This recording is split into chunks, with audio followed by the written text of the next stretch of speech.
She got stuck in an elevator with the mafia boss. 40 minutes later, she said yes to dinner. Lena Moore checked the clock for the 10th time in as many minutes. 4:15. On a Friday, the stale, recycled air of the office felt like it was shrinking around her, and the fluorescent lights buzzed with an irritating, electric whine that drilled straight into her temples. She was leaving. Early. She packed her tote bag with deliberately quiet movements, sliding her worn paper back into one pocket and her keys into the other. Leaving early was not a luxury. It was a necessity, a tactical retreat. Her best friend Tasha had texted her an hour ago. Just saw him. Near the coffee shop on your corner. Be careful. Him, Tyler. The name landed in her stomach like a cold stone. 2 years she had been free of him. 2 years of rebuilding a life from the wreckage he had left. 2 years of looking over her shoulder, of flinching at sudden movements, of sleeping with a chair wedged under her doorknob. And now, for the past 3 weeks, he was back in Brookhaven. He had not contacted her, not directly. He did not have to. His presence was a message, a tightening perimeter. Seeing him near her building was an escalation. So, she was leaving at 4:15.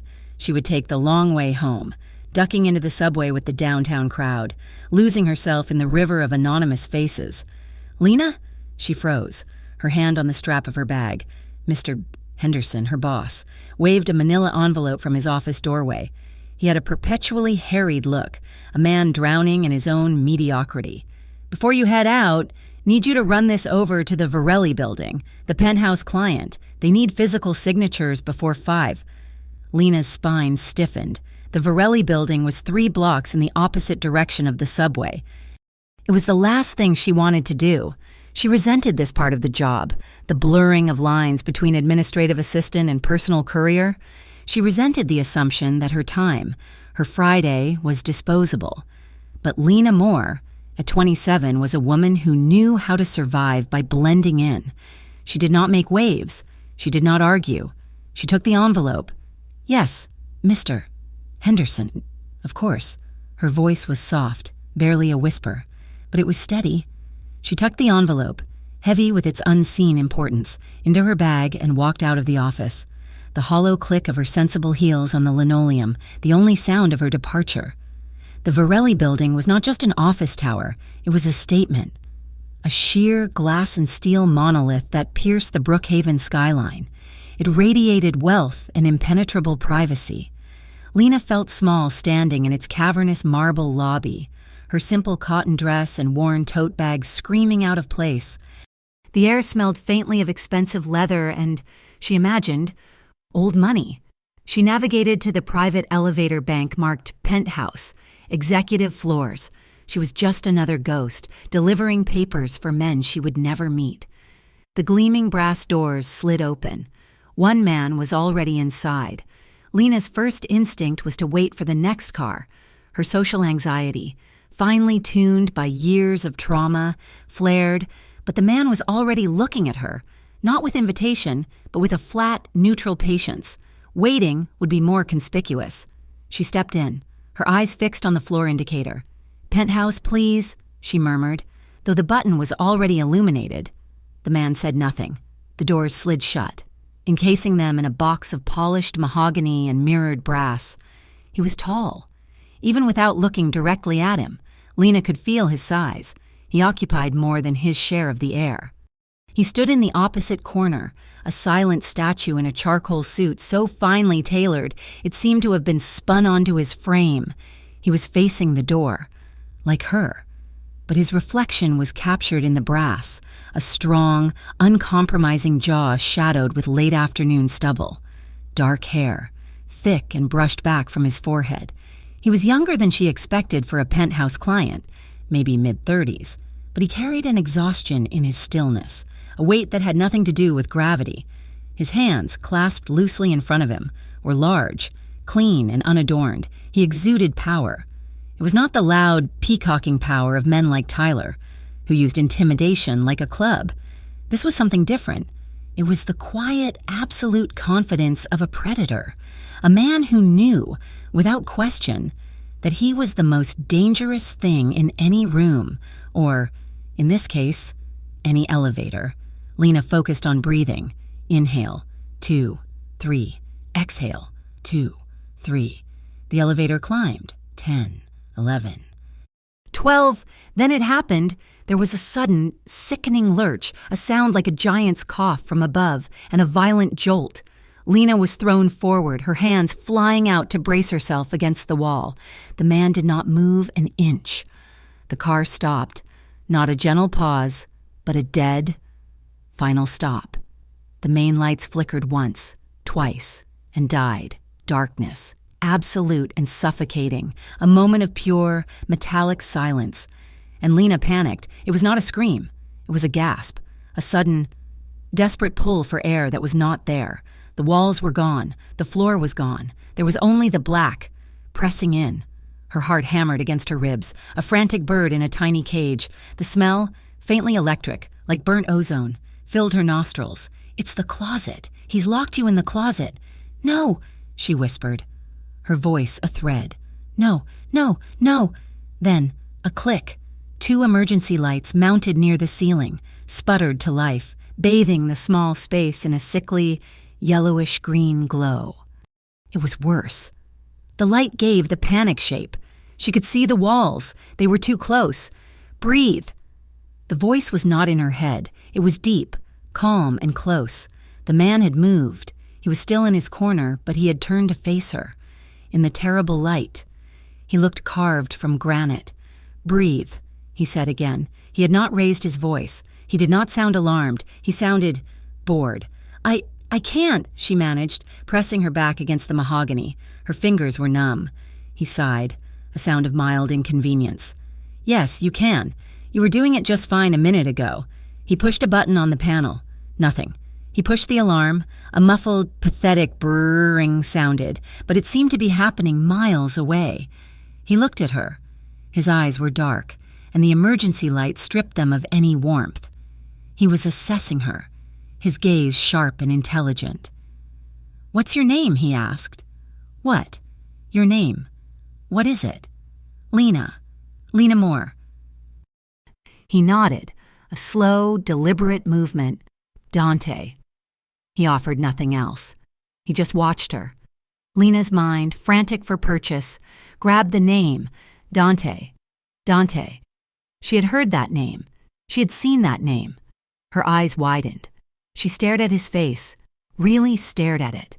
The tabloids, the news reports, the hushed whispers at the office about the undisclosed client in the penthouse, Dante Varelli, the man who had inherited a criminal empire at the age of 25.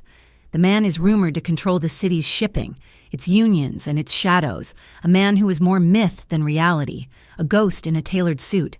And she was trapped in a metal box with him.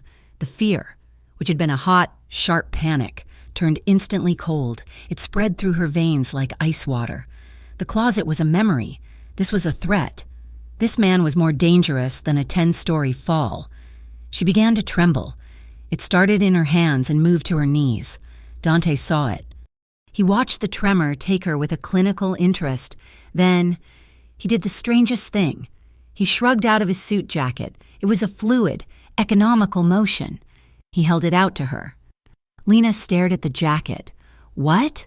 You're cold. Take it." "I'm not. I'm fine. You're trembling so hard you're going to rattle the bolts loose," he said, his voice laced with a dry, unexpected humor. "Take the jacket. Lena, it's not a trap." She was too afraid to argue. She took it. The wool was heavy, incredibly soft, and warm from his body. It smelled clean, like expensive soap and something faintly spicy, like sandalwood. She pulled it around her shoulders. It was huge, swallowing her, and the scent was overwhelming, intimate. He turned back to the panel, seemingly satisfied. He pulled a phone from his pocket. No signal. He did not curse. He did not slam it against the wall. He simply studied the no service icon for a moment before sliding it back into his pocket. "So," he said, leaning one broad shoulder against the wall, "what's a girl who's terrified of small spaces doing in an elevator?" The question was so absurd, so normal, it wrong-footed her. I was delivering this." She gestured to her bag, to the envelope. "For Henderson," he stated. It was not a question. You know Mr. Henderson? I know he's a man who makes other people run his errands. Dante's eyes scanned her, from her worn-out flats to the anxiety pinching the corners of her mouth. He doesn't pay you enough for this. Lena stiffened. I wouldn't know. Dante almost smiled. It was a slight upward tick of one side of his mouth. Right. He looked away from her, up at the ceiling, and the silence stretched. Lena's heart was still pounding, but the trembling had eased. The jacket was a tangible weight, a shield. It's not the elevator, she heard herself say. He looked at her. No? It's dark. The feeling of being trapped. I don't like it. He nodded, accepting this. Understandable. Another beat of silence. Lena pulled the jacket tighter. I had a panic attack once, he said, his voice conversational, as if they were discussing the weather. In the Lincoln Tunnel, dead of summer, traffic backed up for miles. The air conditioner died. Lena turned to look at him. His profile was stark in the green light. I was 22, he continued, his voice a low rumble. Tough guy. Thought I was made of iron, but the air got thick, and the walls felt like the river was going to come crashing in. I couldn't breathe. I was convinced I was going to die right there, in a Ford Taurus, smelling cheap vinyl. He paused. I almost ripped the door off the hinges to get out. My brother had to talk me down. Lena watched him, mesmerized. Why was he telling her this? This was a vulnerability. This was a confession. What did you do? She whispered. I closed my eyes. I counted the cracks in the dashboard. I focused on one little thing until the air came back. He turned his head, his dark eyes finding hers. You just need to find your dashboard. Lena. The 40 minutes passed like a dream. The tension did not disappear, but it changed. It melted from sharp-edged fear into a strange, thrumming curiosity. They were not two people trapped in an elevator. They were two people on a small, isolated island. She told him about the errand. She told him about her job, how she was good at it, how she was tired of being invisible. She did not tell him about Tyler. She did not have to. You don't trust people, he observed, not unkindly. You walk like you're waiting for the other shoe to drop. Lena, wrapped in his jacket, felt a sudden, sharp sting of tears. She blinked them back. You don't know me. I know what I see. You're a survivor of something. His gaze was so intense it felt like a physical touch. Survivors always recognize each other. She saw it in him, too. The exhaustion she had noted earlier was profound. It was in the lines around his eyes, in the way he held his shoulders, as if carrying an invisible, crushing weight. He was the king of Brookhaven's shadows, but the crown was heavy. You look like you haven't slept in a week, she said, her boldness surprising her. He let out a short, harsh laugh. A week? Try a decade. He ran a hand over his face. Sleep is a luxury. Peace is a myth. That sounds lonely, she said softly. His eyes snapped to hers. The air crackled. The casual, disarming man was gone, and the predator was back, watching her, seeing her. He saw her flinch, and the mask softened, but it did not disappear. Loneliness is a small price to pay, he said, his voice low. For what? Control. A small, surprised laugh escaped Lena's lips. It was a rusty sound, one she did not use often. What's funny? He asked. Control. You're sitting on the floor of a stuck elevator, wearing a $3,000 suit, talking about control. We can't even get cell service. Dante stared at her for a long, long moment. The silence was thick. Lena thought she had gone too far, that the man who broke people for a living would finally show himself. Then, he smiled. It was not the shadow of a smile from before. It was a real, sudden and devastating smile. It lit his eyes, carved deep laugh lines into his cheeks, and transformed his entire face from a granite mask into something breathtakingly human. You got me, he said, the smile turning into a quiet chuckle. Point to the lady in the borrowed jacket. Lena laughed, too, a real, genuine laugh. The sound echoed strangely in the metal box. When the laughter died, the silence that fell was different. It was not empty. It was full, charged and soft. They just looked at each other. Lena saw the man, not the myth. Dante saw the woman, not the victim. Clang. The elevator gave a groan of protest. Thud. The car dropped half a foot. Lena cried out, stumbling forward from the wall, her balance gone. Dante did not stumble. He was a rock. He caught her. 1 second, she was falling. The next, she was pressed flush against him. His hands were locked on her waist, holding her steady. Her own hands had flown up, landing flat on the hard, muscular wall of his chest. She was inhaling the scent of him. She could feel the solid heat of him through his thin, cotton shirt. His heart beat under her palm, a slow, steady, powerful thump-thump. The main lights of the elevator flashed on, bright and white. Lena looked up. He was already looking down. His eyes were a universe, dark and intense. She could see the flecks of gold in his irises. She could feel his breath, warm on her forehead. They were close, dangerously close. He did not let go. She did not pull away. His gaze dropped to her mouth, her breath hitched. He lifted one hand, the one not welded to her waist, and slowly, as if not to startle her, he brushed a strand of hair from her cheek.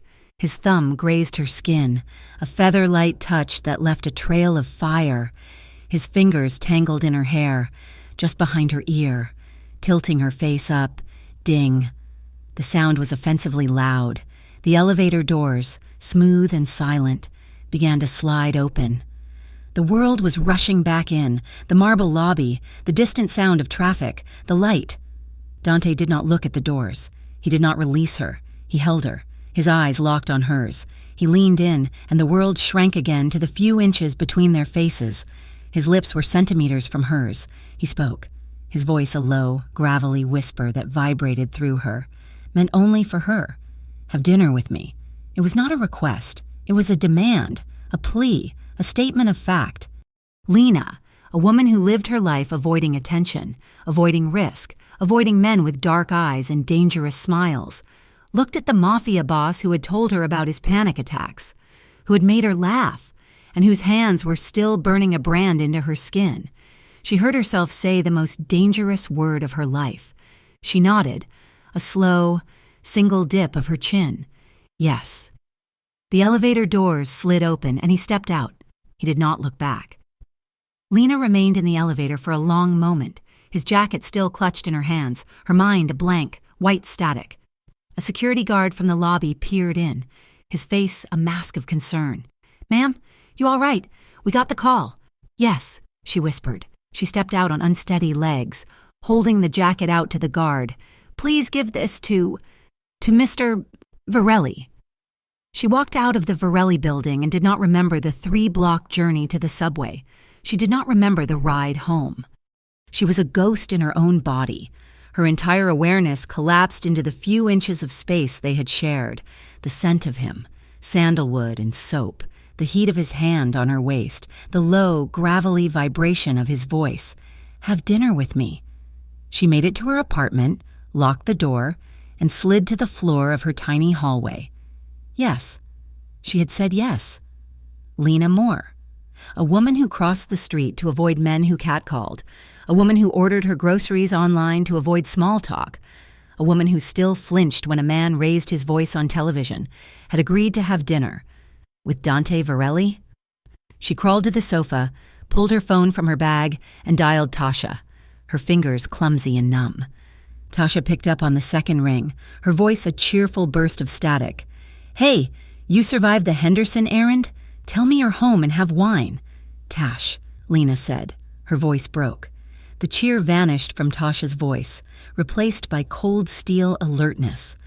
"What happened? Is it Tyler? Did he find you? I swear to God, I'm calling the cops." "No, it's not Tyler. I got stuck in an elevator." "What, are you okay?" "Yes, I wasn't alone." "Who? Was it some creep?" "It was Dante Varelli." The silence on the other end of the line was absolute. Lena could hear Tasha's breath. "Lena, run that by me one more time." "I was in the elevator at the Varelli building, and it stopped. For 40 minutes, with him, Dante Varelli, the mafia boss." "Holy," Tasha's voice was a whisper. "Are you hurt? Did he say anything, do anything?" "He gave me his jacket," Lena said, the memory feeling absurd. He told me a story about a panic attack. He made me laugh. Another heavy silence. And then, Lena whispered, the confession burning her throat, he asked me to dinner and I said yes. No, it was not a question, it was a command. No, Lena, absolutely not. You call him back. Wait, what do you call him? You don't have his number, do you? No, I don't know. He just asked, and I said yes. Then you stand him up, Tasha said, her voice hard with a fear that Lena understood, a fear that was protective and deep. You lock your door. You don't go, girl, what are you thinking? He's not a man. He's a headline. He's the Mafia. People who have dinner with him end up in the river or on a private jet to a country with no extradition. There is no in between. It wasn't like that. Tash, he was gentle. Gentle? Tasha's laugh was brittle. A lion is gentle with a mouse before it eats it. He's dangerous. Lena, you've spent the last 2 years getting away from one dangerous man. Why are you running toward the final boss? I don't know, Lena cried, the tears finally coming, hot and frustrated. I don't know, I was scared and then I wasn't, and when he looked at me, I wasn't invisible. Oh, honey. Tasha's voice softened, but the steel was still there. That's how they get you. That's how Tyler got you. Remember, he made you feel like the only person in the world, right before he started locking the doors. The comparison hit home. Lena's breath hitched. Listen to me, Elle, Tasha said, her voice firm. You don't get second chances with men like him. You make one wrong move. You say one wrong thing. And it's not a fight. It's not a breakup. It's a eulogy. Please, don't go. Lena promised she would think about it. She promised she would be safe. She hung up the phone and sat in the dark, the silence of her apartment feeling colder and emptier than the elevator ever had. The text came the next day. An unknown number. 7 o'clock tonight. I'll pick you up. D. She stared at the message for an hour. He had not asked if she was still coming. He had not asked for her address. He just knew. The casual, terrifying confidence of it all. She spent the day in a fugue of indecision, a walking civil war. Tasha was right. It was insane. It was a betrayal of the quiet. Safe life she had fought so hard to build, and yet, she remembered his eyes when he smiled. She remembered the solid, steady beat of his heart under her palm. She was not running toward him. She was not running from Tyler. She was just curious. At 6:30, she pulled a dress from her closet. It was not a dinner with a Mafia boss dress. It was a Lena Moore dress. Simple, navy blue, with a modest neckline and a hem that fell just below her knees. She put her hair up in a simple twist, put on a pair of sensible heels, and applied a single coat of mascara. It was just one meal. At 7 o'clock on the dot, her intercom buzzed. Not the unknown number. A black, silent sport utility vehicle was idling at the curb. It was the kind of vehicle that was designed to be invisible, and in doing so, screamed its importance. She walked out of her building, her heart a drum in her throat. A man in a dark suit stood by the back door, his frame thick and his face impassive. He was the driver, but he was not the one opening her door. Dante Varelli stood on the passenger side, watching her approach. He was not in a suit. He wore dark trousers and a soft, gray cashmere sweater that made him look less like a boss and more like a man. He looked comfortable and devastatingly handsome. He did not smile. He just watched her, his eyes dark and appreciative. He walked around the car and opened her door himself. "Lena," he said, his voice the same low rumble from the elevator. "Dante," she replied, her voice surprisingly steady. The drive was silent, but it was not awkward. The driver, separated by a thick pane of glass, navigated the city's arteries with fluid, unhurried skill. Dante did not try to make small talk. He just sat beside her, a solid presence, his scent filling the small space, that same sandalwood, clean and warm.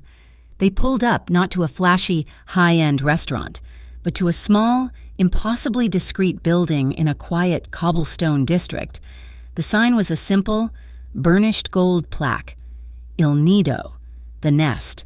"I own it," he said, answering her unasked question as he helped her out of the car. "Privacy is Better. Inside.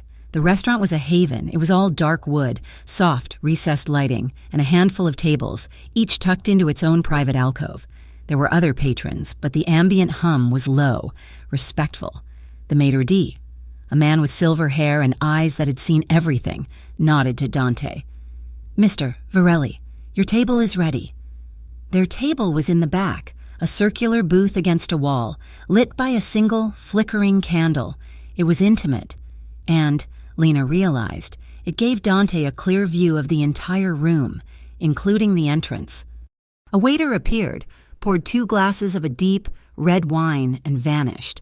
"Is this okay?" Dante asked, gesturing to the wine. "It's lovely. Thank you." He raised his glass. "To better accommodations."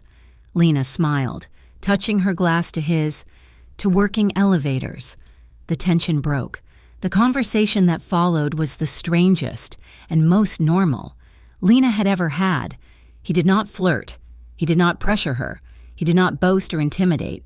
He asked about the book she was reading. He asked about her degree in art history, a fact she was sure she had never mentioned. He asked what she thought of the new, modern architecture downtown, and he listened, really listened to her answer, his head tilted, his eyes fixed on hers. She found herself talking, her natural shyness melting under the heat of his focused attention. He had a way of looking at her that made her feel fascinating. "You're not what I expected," she said. Halfway through a plate of pasta she had not realized she was eating. His lips quirked. "What did you expect? Horns? A pinstripe suit and a Tommy gun? I expected you to be louder."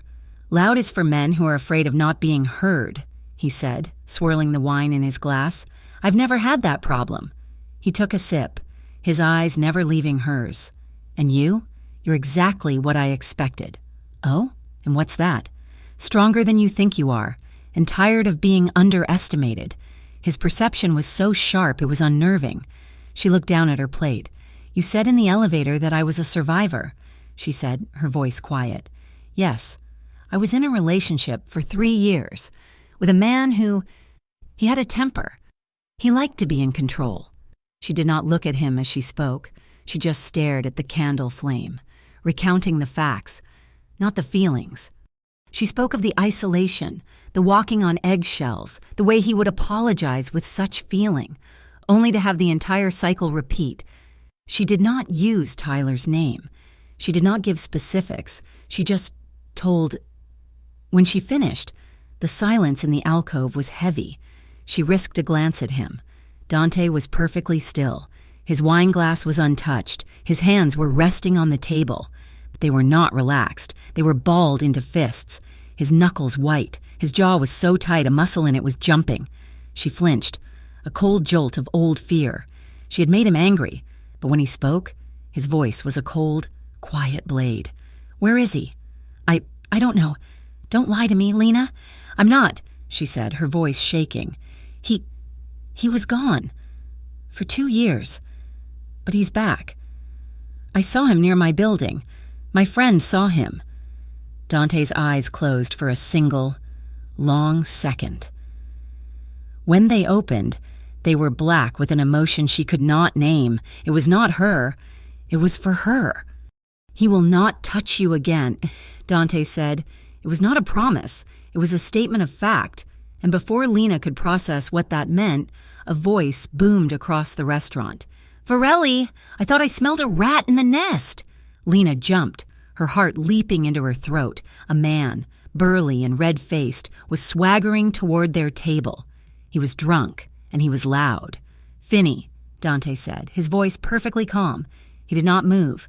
He did not even look up. "Making deals in the open now, are we?"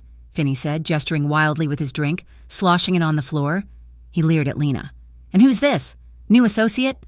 Lena shrank back into the booth, the man's voice, the smell of alcohol, the aggressive posture. It was Tyler, magnified. She felt the panic rising again, hot and fast. "You're drunk. Finney." "Go home," Dante said, his voice flat. "Or what? You'll have your shadows clean me up? I'm not scared of you. Varelli, my family's been in this city longer than yours." "You're just a pup in a king's coat." Lena's breath was coming in short, sharp gasps. She was trembling. Dante did not raise his voice. He did not stand. He simply lifted his chin, his eyes moving to something over Finney's shoulder. It was a fractional movement, a signal. Two men who had been sitting at the bar, men Lena had not even registered, were suddenly on their feet. One was her driver. They were on Finney in a second. There was no fight. One man took his arm, the other took his drink, and with quiet, brutal efficiency, they were guiding him, half lifting him, toward the door. "You can't do this. I know people. Oof."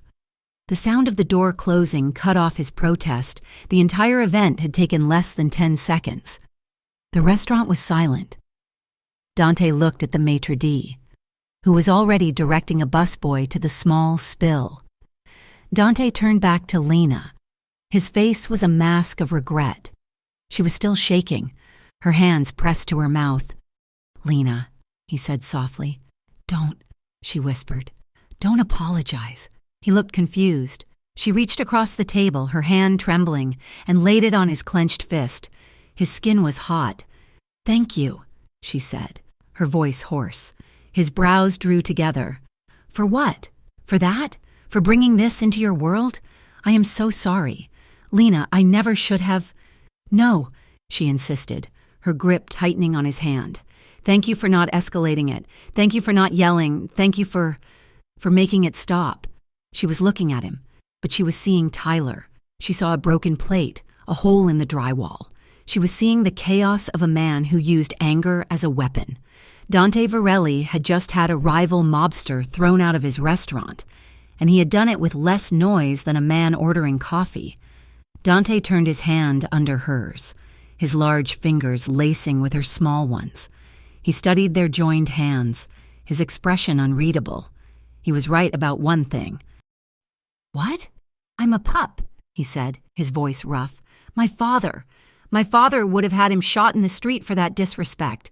He looked up at her, his eyes raw. "That's the man I'm trying not to be." On the drive home, the silence was different. It was the silence of two people who had weathered something. The partition was up, but Lena was acutely aware of him beside her, his thigh just inches from hers. "You know," she said, staring out at the blurred city lights, "when that man was yelling, I was terrified. But then, when he was gone, I realized something." Dante turned his head to look at her. "It was the first time in over 3 years that I've been in a room with a violent man, and I felt safe." She met his gaze. "I felt safe. With you." His expression did not change, but his eyes darkened. The SUV slid to a stop in front of her building. He got out, opening her door. He walked her to the lobby entrance, the same way a normal man would after a normal date. They stood under the dim awning, the city sounds muffled around them. The night was over. "Thank you for dinner, Dante," she said. "Lena," he started. He looked like he wanted to say something, but the words would not come. They just stood there, a foot of space between them, charged with everything unsaid: the elevator, the jacket, the panic, the confession, the fight, the touch. Lena looked at his mouth. She looked at his eyes.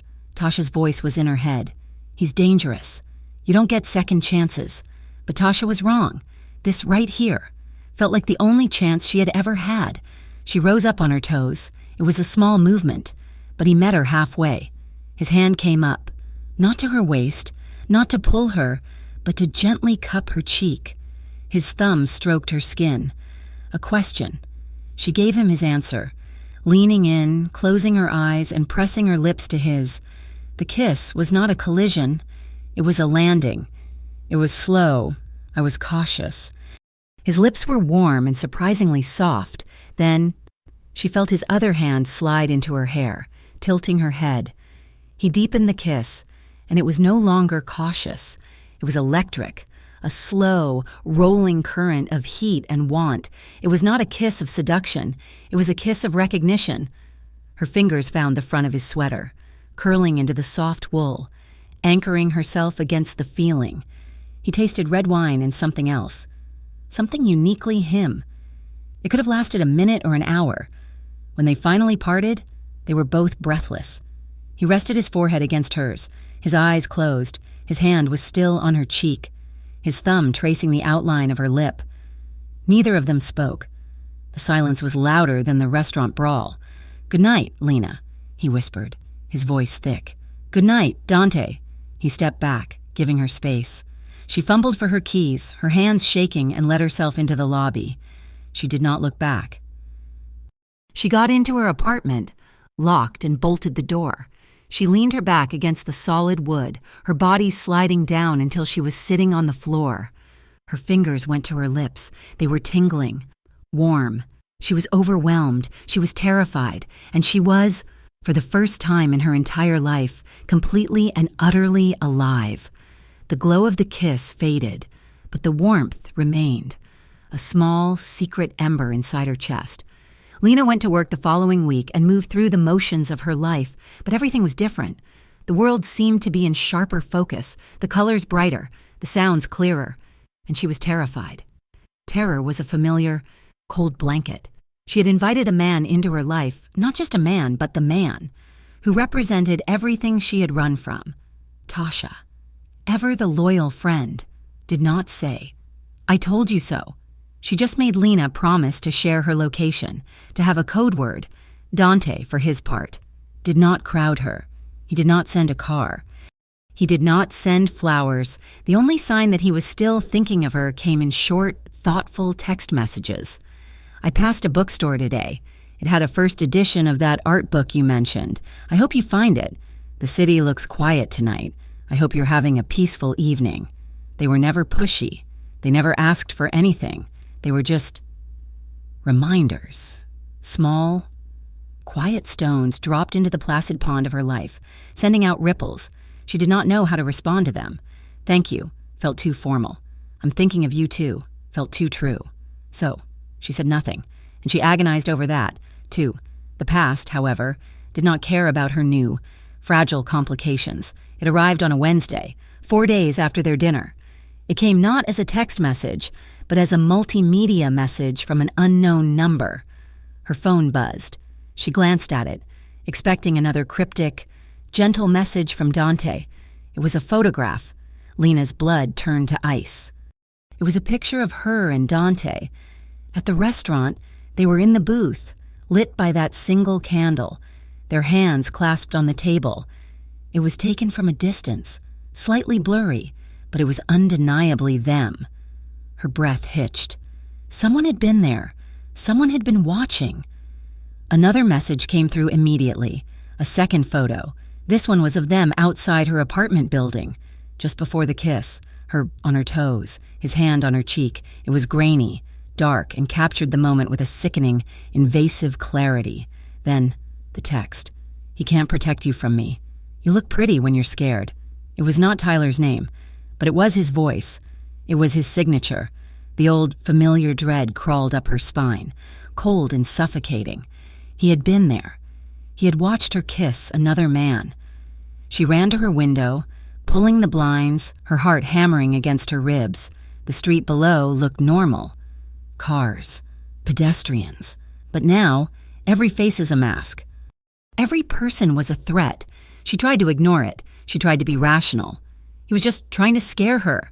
That was his game. But the feeling of being watched, a feeling she had lived with for 3 years, returned with a vengeance. She jumped when the mail slid through the slot. She stopped answering her phone. She felt a phantom itch between her shoulder blades, the crosshairs of an unseen gaze. For 2 days, she lived in this new, old prison. She went to work. She came home. She double-locked her door. On Friday, it all broke. Mr. Henderson, in a fit of pique over a misfiled invoice, snapped at her in the break room. "This is why you're an assistant, Lena, and not something more. No attention to detail." It was a small, petty cruelty, but coming on top of the suffocating fear, the sleepless nights, the constant, scraping anxiety, it was the thing that broke the dam. She did not cry. She did not yell. She just walked out. She left her bag, her keys, everything. She walked out of the office, down the elevator, and into the bustling 5 o'clock crowd. She did not know where she was going until her feet stopped. She was standing in front of Il Nido. It was too early for the dinner rush. The restaurant was not even open. But she pushed on the heavy oak door, and it swung open. The silver-haired maitre d' was polishing glasses at the bar. He looked up, his expression polite but firm. "We do not open until 6. Signorina." "Is he here?" Lena asked, her voice a raw whisper. She did not even know if this was his office, his base. The man's expression did not change, but his eyes sharpened. "Mr. Varelli is a very busy man." "Please," she said, and her voice cracked. "The dam was breaking. Please, tell him Lena is here." The man studied her for a long moment, her frantic eyes, her missing coat, her wind-blown hair. He saw the distress. He gave a short, curt nod, turned, and disappeared through a door at the back. Lena stood in the middle of the empty dining room, trembling. She was terrified she had crossed a line, that she had presumed an intimacy that was not there. The maitre d' returned. "Upstairs. First door on the left." The stairs were hidden behind the bar. They led to a hallway that was surprisingly modern and quiet. First door on the left. It was unmarked. She knocked, her knuckles barely making a sound. "Come in." The voice was rough, tired. She pushed the door open. It was not an office. It was a study, a library. Walls of dark wood, shelves filled with books from floor to ceiling, 2 deep leather armchairs, and a massive desk. Dante was standing by the window, not in a suit, but in a simple, black long-sleeved shirt and trousers. He had a phone to his ear, and his back was to her. "No," he was saying, his voice a low growl. "You tell Finney that if he wants to renegotiate, he comes to me. He doesn't send his drunk uncle to my restaurant. If he does it again, I'll take it as personal." He trailed off. He must have sensed her, or seen her reflection in the glass. He turned. His face, which had been a mask of cold fury, instantly changed. The anger did not vanish, but it shifted, pulling back as a new, sharp concern took its place. He saw her. "I have to go," he said into the phone, and hung up without waiting for a reply. "Lena," he said, his voice soft, urgent. He crossed the room in 2 long strides, stopping a foot in front of her. He did not touch her. He just scanned her face, his eyes taking in her tear-streaked cheeks, her terror. "What happened? Are you hurt? Talk to me." "I'm sorry," she whispered, fumbling for her phone. "I shouldn't have come. I didn't know where else to go." "You're always where you're supposed to be. What is it?" She opened her phone and showed him the messages. First the photo in the restaurant, then the photo by her building. Dante went silent. It was not a normal silence. It was a vacuum. All the air, all the warmth, all the sound in the room seemed to be sucked into him. He took the phone from her trembling hand. His eyes scanned the pictures, then the text. "He can't protect you from me. You look pretty when you're scared." A muscle in his jaw jumped. Once. Twice. When he looked up from the phone, his eyes were black. The man who had gently kissed her goodnight was gone. The man who had made her laugh in the elevator was gone. This was a Dante she had not met. This was the man who ruled the city. This was the man who had, as a pup, inherited an empire. He was not just angry. He was furious. It was a cold, terrifying, beautiful rage. "When?" he asked, his voice lethally quiet. "Wednesday. 4 days ago." 4 days? He did not yell. He did not have to. The quiet fury in his voice was more frightening than any shout. "You've been sitting on this for 4 days? Lena, you should have told me the second you got this." "I didn't want to bother you. Bother me," he repeated. The words sounded absurd in his mouth. "He threatened you. He was outside your home. This is not a bother. Lena, this is a line." "I can handle it," she said, her voice shaking but insistent. "He's just trying to scare me. It's my ex, Tyler. He does this." "He did this," Dante corrected, his voice a blade. "He will not be doing it again." He turned. Grabbing his phone from the desk, he started dialing. "What are you doing?" she asked, a new panic rising. "I'm putting 2 men on your door, and 2 on your street. He won't be able to get within 5 blocks of you." "No," Lena said, and the word was sharp. He paused, his thumb hovering over the screen. No, I'm not your possession. I'm not some package to be guarded. You don't get to just assign me protection." The words hung in the air. Tyler had called her his. He had guarded her, not from the world, but from himself and from everyone else. He had locked her in, not kept her safe. Dante's eyes searched her face. The fury was still there, banked but burning, but it was joined by a new, sharp understanding. He saw the wound she was protecting. He slowly, deliberately, lowered the phone. "You're right," he said, his voice rough. "You're not. But you are in danger. Danger I brought to your door. That man, Finney from the restaurant, this is connected. This is a rival looking for leverage. And your ex just became their tool. I don't care. I won't be a prisoner. Dante, not even in a gilded cage." He held her gaze for a long, heavy minute. He was at war with himself. She could see the king fighting the man. The man won. "All right," he said, his voice strained. "Your boundary. I respect it." He tossed his phone onto the desk. "But you're not going home tonight. You'll stay here, in the penthouse. It's safe. It's not a cage. Lena, it's a fortress. Just for tonight, until I can figure out what his next move is." She wanted to argue, but she looked at the photos on her phone. She looked at the genuine, raw concern in his eyes, and she was so tired. She nodded. He made a quiet call after she left the room to wash her face. He did not tell her about it. He respected her boundary, in name, but he would not respect the danger. He spoke in low, clipped Italian, a name, an address, a command. Find him. That night. Lena was sitting in her own apartment, packing an overnight bag. When she heard the sound, it was not a loud sound. It was the subtle, metallic click of her front door lock being turned. From the outside, she froze. Her blood evaporated. She was standing in her bedroom, 20 feet from the door. She heard a soft, scraping sound. A lockpick. "He's here. He's here. He's here." She backed away, her hand flying to her mouth to stifle a scream. Her eyes darted around. The phone. On the kitchen counter. Too far. The window? 3 floors down. The lock clicked again. The deadbolt. Thump. A muffled sound from the hallway. A grunt. Lena flattened herself against the wall, her heart trying to escape her chest. She heard a man's voice. Not Tyler's. On the ground. Now.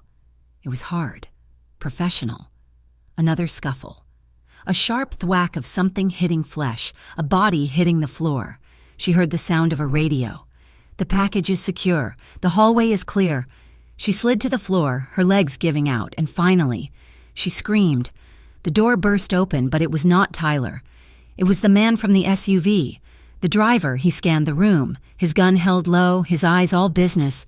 He saw her, a terrified heap on the floor, and he lowered the weapon. "Ma'am, you're safe. We've got him." She did not move. She could not. He spoke into his radio. "She's okay. Get the boss." Dante was there in less than 10 minutes. The driver, whose name she learned was Marco, was standing by the door. The masked figure, it was Tyler, was gone. Her hallway was empty. The second Dante's car screeched to a halt. She was on her feet. She ripped the door open and ran out of the apartment, down the short hall, and into the elevator bay. He burst out of the elevator, his face a white mask of fury and fear. He saw her, and his expression broke. She ran into his arms. She hit his chest so hard it was a collision. She buried her face in his neck, her hands fisting in the back of his shirt, and she sobbed. They were not quiet. Dignified tears. They were ugly. Racking sobs of pure, unadulterated terror. Dante's arms wrapped around her, crushing her to him. He held her as if he was the only thing keeping her from flying apart. He was not the calm, collected man from the elevator. He was not the gentle man from the restaurant. He was shaking. He was holding her, his own body trembling with rage. He kicked her apartment door shut with his foot, his arms never leaving her. He just held her, his hand tangled in her hair, his other hand splayed wide across her back, pressing her into him. "I've got you," he whispered, his voice a raw, broken thing. He kissed her hair, her temple, her cheek. "I've got you. You're safe. I'm here." She cried until she was empty. When the sobs finally quieted, he did not let her go. He just held her. "He was at the door." She choked out against his throat. I know, Kara." His hand stroked her hair, over and over. "I'm sorry. I am so sorry. I should have I never should have listened to you. You did. You put them here," she whispered. "It wasn't enough. He got too close." He pulled back just enough to look at her, his dark eyes burning into hers. His hands framed her face, his thumbs wiping away her tears. This never happens again. Do you understand me? Never." He leaned his forehead against hers. "You're mine to protect now. Lena." He took her to the penthouse. She did not bring a bag. She did not bring anything. She just went. His hand on her lower back, guiding her into his car, into his world. The penthouse was vast, all glass and steel and shadow. It was a fortress in the sky, silent and removed from the city that sprawled like a galaxy of lights below. He did not take her to a guest room. He took her to his house. It was not a room. It was a sanctuary, dominated by a large, simple bed with one wall entirely of glass. He walked her to the adjoining bathroom, a space of marble and steam, and turned on a shower. "Get warm," he said, his voice gentle. He left her. He did not ask to join her. He did not imply anything. He just gave her space to breathe. When she came out, wrapped in a thick, impossibly soft robe, she found him on the bed. He had changed out of his street clothes and was wearing a simple pair of gray sweatpants, his chest bare.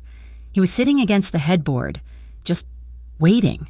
She paused, suddenly uncertain. He held back the covers. "Come on. You need to sleep." She climbed in. The bed was massive. He stayed on his side, giving her acres of space. She lay on her back, staring at the ceiling. The silence was thick. "Thank you," she whispered. He turned his head. In the dim light from the city, his face was all shadows and plains. "Don't thank me," he said, his voice rough. "He's alive. That's your victory, not mine." Lena turned on her side to face him. "I'm glad he's alive. I'm not." The admission was cold, hard, and honest. She reached out, her hand hesitant, and touched his arm. He was solid, warm. "That's why I'm here, and not with him." He looked at her, and a world of pain, of exhaustion, passed through his eyes. He sighed, a sound that seemed to come from the deepest part of him, and he opened his arm. It was an invitation. Lena moved. She slid across the expanse of sheets, closing the distance between them. She settled into his side, her head on his shoulder, her hand on his chest. His arm came around her, pulling her close. She slept in his arms, a deep, dreamless, and for the first time in her life, utterly safe sleep. In the morning, she woke up first. She was still tangled with him. Sometime in the night, they had moved, and she was now half draped over him, her leg thrown over his, her face buried in the warm skin of his neck. Sunlight streamed in through the glass wall, bathing the room in a bright, unforgiving light. It illuminated him. His skin, which had seemed perfect in the candlelight and shadows, was a map. A thin, white scar ran from his collarbone down his chest. His arms, bare and muscular, were covered in tattoos, a dark, intricate tapestry of ink that she could not decipher. A small, puckered scar sat just above his left hip. This was the reality of the man, the violence of his world, written on his body. She traced the scar on his chest with one light finger. His eyes opened instantly. They were not groggy. They were clear, alert, and focused. He had not been asleep. He had been resting. "Good morning," she whispered. He just watched her, his hand coming up to cup her head, his thumb stroking her hair. "You're staring," he said. "Your tattoos," she said, "and your scars. Who gave them to you?" His expression tightened. He looked away from her, at the city. "The tattoos were a mistake I made at 19. The scars." He paused. "The scars were gifts, from men who are no longer in a position to give them." She touched the scar on his chest again. "Does it hurt?" "It did. A long time ago," he finally told her. He did not tell her everything, but he told her enough. He told her about his older brother, Gianni, the one who was supposed to be the boss, the one who had talked him down in the Lincoln Tunnel, the one who had been kind and soft, and who had been killed in a car bomb meant for their father. "I was 25, he said, his voice a flat, dead thing. "I wasn't ready. I wasn't him. I was angry, and I became ruthless. I took over and I burned down everyone who had betrayed us. I made sure no one would ever feel safe enough to try it again." He was not asking for pity. He was just stating the facts. "You're not like them," Lena said, her voice quiet but firm. He looked at her, a bitter smile on his lips. "I'm exactly like them, Lena. I'm worse. I'm just quieter about it." "No?" She rose up on one elbow, looking down at him. She placed her hand flat on his chest, over his heart. "They're empty. You still feel... I felt you shaking last night. You were as scared as I was." His eyes locked on hers. The raw vulnerability in his gaze was a punch to her gut. He was the king, the boss, the monster, and in this moment he was just a man. "You," he whispered, his voice thick, "are a problem. Lena Moore." "Good," she whispered back. He pulled her down. His mouth was on hers, and it was not the slow, cautious kiss from her doorstep. This was raw. This was desperate. This was years of loneliness and a night of terror colliding. It was a kiss of hunger, of possession, of gratitude. Her hands tangled in his hair, pulling him closer. His hand slid from her back, down her side, to her waist, his fingers splaying across her skin under the robe. Her skin, his skin. He broke the kiss, his lips moving to her jaw, to her throat. His breath was hot on her skin. "Dante," she breathed. "Stay," he rasped, his mouth against her collarbone. "Just stay." She did not want to stop. She did not want to think. She wanted to feel. He pulled back, looking at her, his eyes dark with a need that mirrored her own. He was asking, even now. He was asking. She gave him her answer. She untied the belt of the robe, letting it fall open. His breath hitched. He looked at her, his gaze a reverent, fiery thing. He was slow. He was gentle. For a man made of scars and shadows, his touch was impossibly tender. He kissed her mouth, her shoulder, the scar on her own knee from when she was 10. His clothes came off. Her robe was discarded. It was not a conversation. It was an offering. His hand on her waist was firm, grounding her. Her lips on his throat were a silent promise. Their breath synced. Their bodies, one pale and soft, the other scarred and hard, moved together. It was a slow, deliberate claim. It was hungry, but it was gentle. It was not the release of tension. It was the building of a connection, a forging of something new in the morning light. He held her, whispered her name like a prayer, and when they finally found their release, it was together, a quiet, shuddering collapse. Afterward, they lay tangled, the sunlight warm on their skin. The city was silent. Miles below. Lena lay with her head on his chest, his heart beating a steady, calm rhythm under her ear. His hand was in her hair, his fingers idly stroking them. The silence was not empty. It was full. Something had shifted. The world had tilted on its axis. The fortress had been breached. The ghost in the tailored suit had a heartbeat, and it was beating. Right now, for her. Monday morning arrived with the subtlety of a sledgehammer.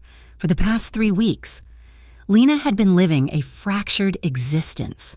By night, she existed in a world of hushed luxury, riding in bulletproof SUVs and sleeping in a bed that floated above the city, wrapped in the arms of a man who commanded armies. By day, she was Lena Moore, administrative assistant, tasked with collating spreadsheets and enduring the hum of the office refrigerator.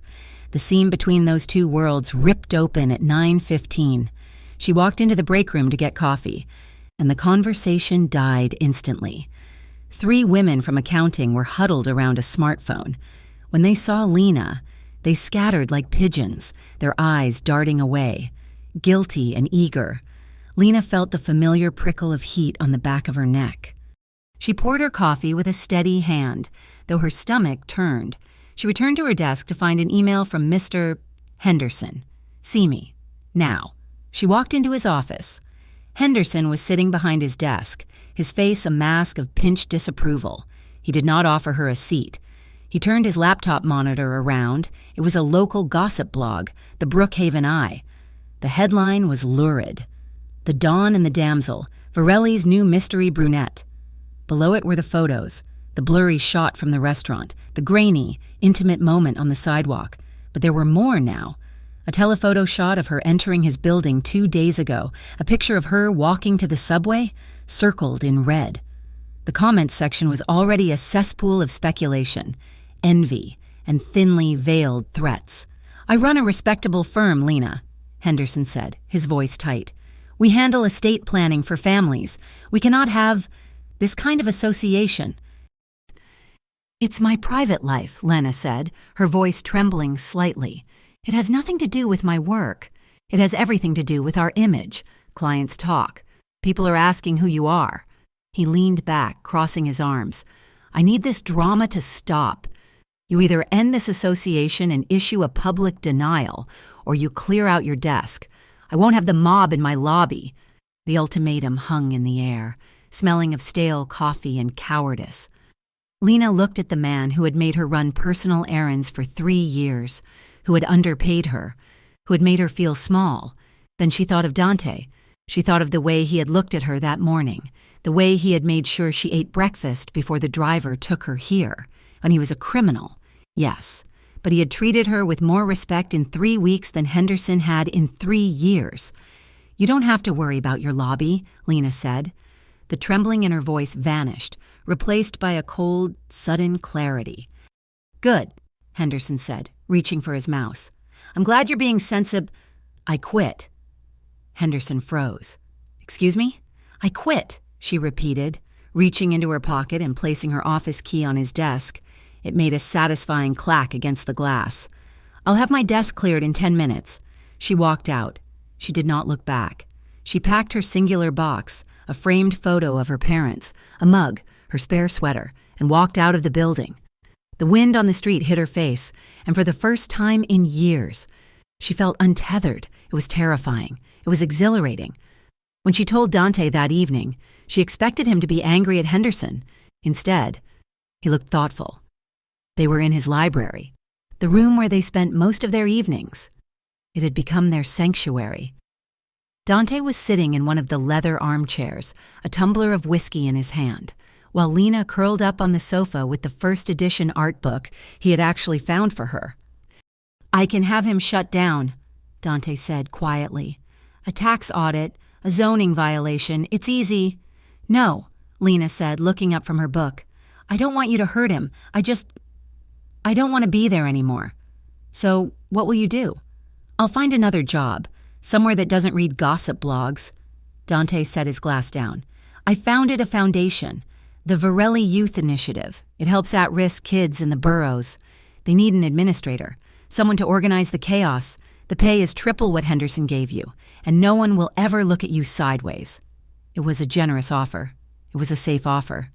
It was a trap. Lena closed her book. "I can't take it. Dante." His brow furrowed.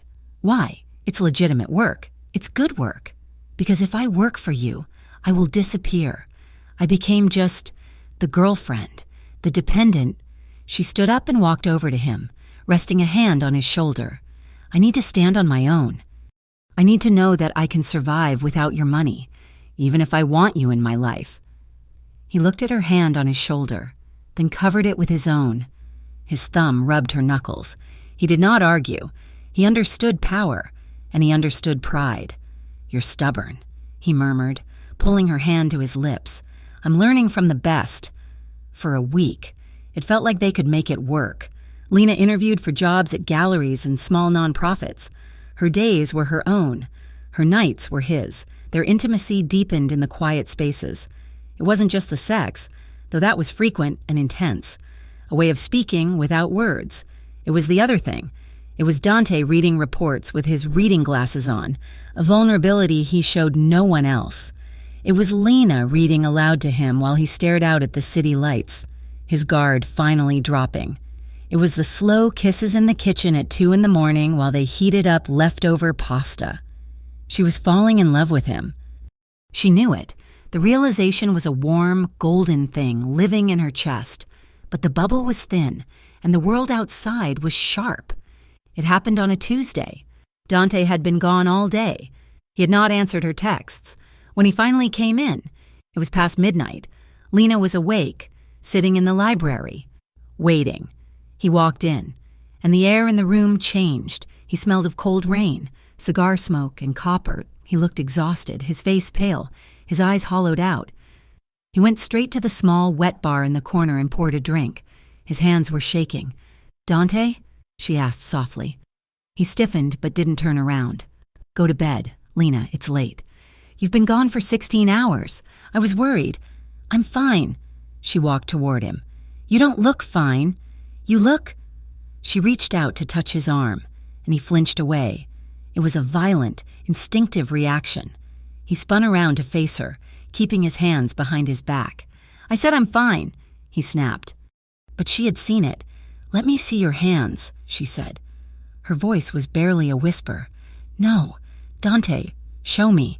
He stared at her, his chest heaving. Then, slowly, he brought his hands forward. His right hand was swollen. The knuckles were raw, split open, but it wasn't just his blood.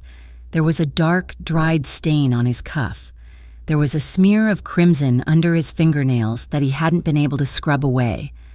Lena took a step back. The golden feeling in her chest turned cold. "What happened?" she asked. "Business." "That's not business," she said, her voice rising. "That's violence. Whose blood is that?" He said nothing. He took a sip of his drink, his eyes looking over her head, detaching himself from the room. "Did someone die?" she asked.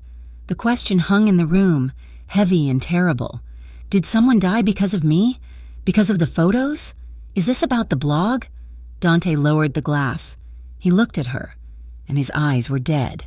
"It was necessary. That is all you need to know. That is not an answer. It is the only one you're going to get," he said, his voice dropping to a low, dangerous register. "You wanted to know who I am. Lena, you wanted the truth. This is it. I keep the wolves at the door. Sometimes I have to kill them. Don't ask me how I keep your hands clean." He walked past her, heading for the shower. Lena stood alone in the library. The smell of copper lingered. She looked at her own hands. They looked clean, but for the first time, she felt the stain on them. She had asked for protection. This was the cost. The next evening, they went to dinner. It was a scheduled appearance, something about maintaining face, though Dante didn't explain. They sat at Il Nido. The candle flickered between them. The food was perfect. The wine was expensive. And the distance between them was an ocean. Dante was polite. He asked about her interviews. He poured her wine, but the warmth was gone. He was the statue from the elevator again, watchful, powerful, and impenetrable. He was hiding the monster, but she knew it was there, sitting right beside him. Every time she looked at his hands, cleaned now but still bruised, she felt sick. "You're not eating," he observed. "I'm not hungry." "Lena, don't," she said, putting her napkin on the table.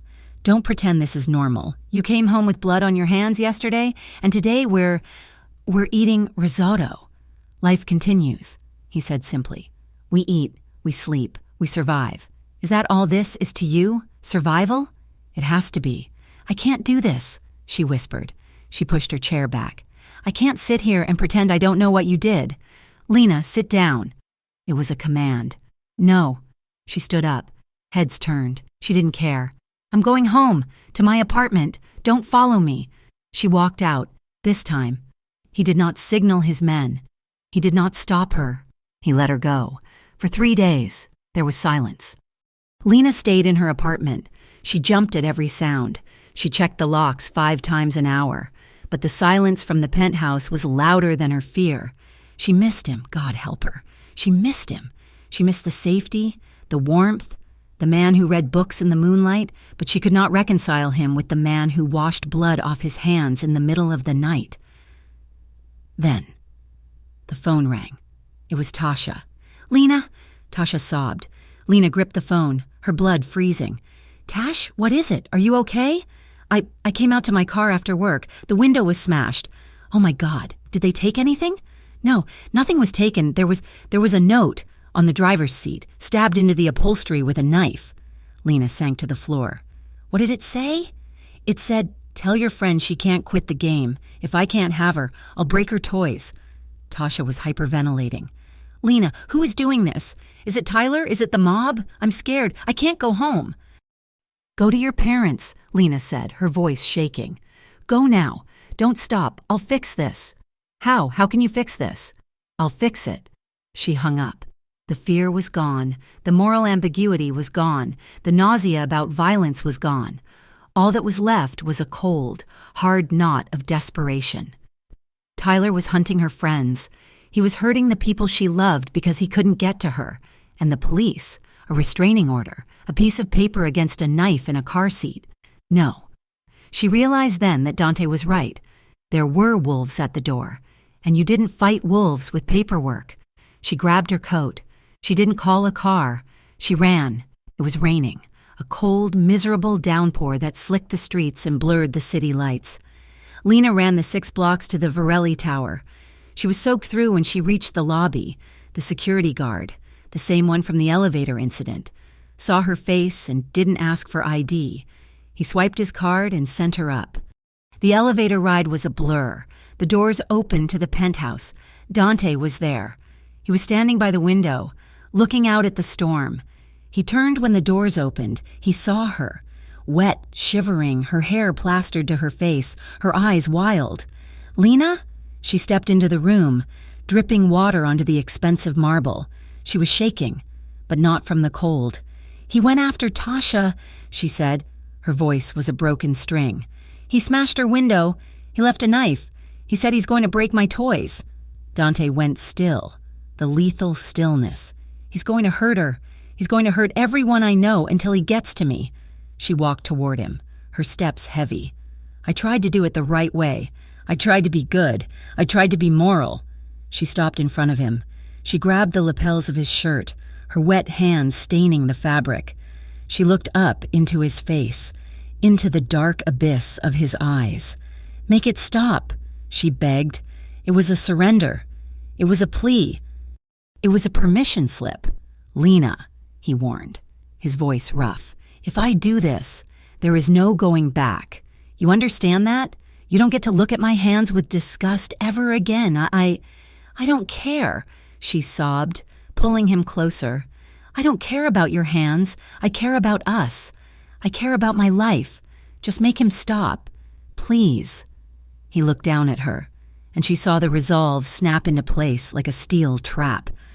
He will never touch you again, Dante swore.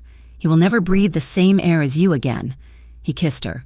It was not gentle. It was not slow. It was a collision of 2 desperate people on the edge of a cliff. His mouth crushed hers, hungry and demanding. He tasted rain and fury. Lena kissed him back with everything she had, opening to him, clinging to him as if he were the only solid thing in a dissolving world. He lifted her, his hands gripping her thighs, and she wrapped her legs around his waist. He carried her not to the bedroom, but to the large sofa in the center of the room. He didn't lay her down. He pressed her back against the cushions, his body a heavy, sheltering weight on top of hers. Their clothes were barriers they tore at, wet coats, damp shirts. There was no finesse. There was only urgency, the need to feel skin, to feel heat, to prove that they were alive while death prowled outside. You're mine, he growled against her neck, his teeth grazing her skin. You are mine, Lena. Yes, she gasped, arching into him. Yes. His grip on her was firm, bordering on bruising, but she needed it. She needed to feel the strength that could crush the world, focused entirely on holding her together. Her hands raked down his back, feeling the scars, the history of violence that she had accepted. Their lovemaking was fevered. It was a frantic rhythm, a desperate search for oblivion. Tears mixed with the rain on her face, and he kissed them away, his lips moving over her eyelids, her cheeks, her mouth. He murmured things in Italian, dark, possessive prayers that she felt in her bones. When the crest came, it was a shattering release. Lena cried out, her voice lost in the large, empty room, her body trembling under his. He followed her moments later, burying his face in her shoulder, his breathing ragged and harsh. They did not move for a long time. The rain lashed against the glass walls. Dante shifted, pulling a throw blanket over them, covering their nakedness. He did not speak. He did not offer false comforts. He just held her, his arm a heavy band of steel across her waist. Lena lay there, listening to the storm. She felt hollowed out, but the panic was gone. In its place was a heavy, silent resignation. She had made her choice. She had crossed the line. She closed her eyes, her hand resting over his on her stomach. They fell asleep in silence, two sinners in a glass tower, waiting for the morning to bring the reckoning. When Lena woke, the storm had passed. The penthouse was silent, bathed in the gray, watery light of dawn. She was alone on the sofa, a fresh set of clothes, a simple, soft black dress she recognized as one of hers from her abandoned apartment, was folded on the coffee table. A note sat beside it, his handwriting a sharp, controlled script. Shower, eat. Marco will be outside. He was gone. The man who had held her with such desperation was gone. The boss had taken his place. She did as she was told, moving with the numb, hollow body feeling of a survivor. She showered, washing away the rain and the fear and the scent of their frantic coupling. She dressed. She found coffee and toast in the kitchen, laid out for her by a silent, unseen staff. Marco was waiting by the elevator, his face impassive. "Ma'am, we're taking you to the safe house."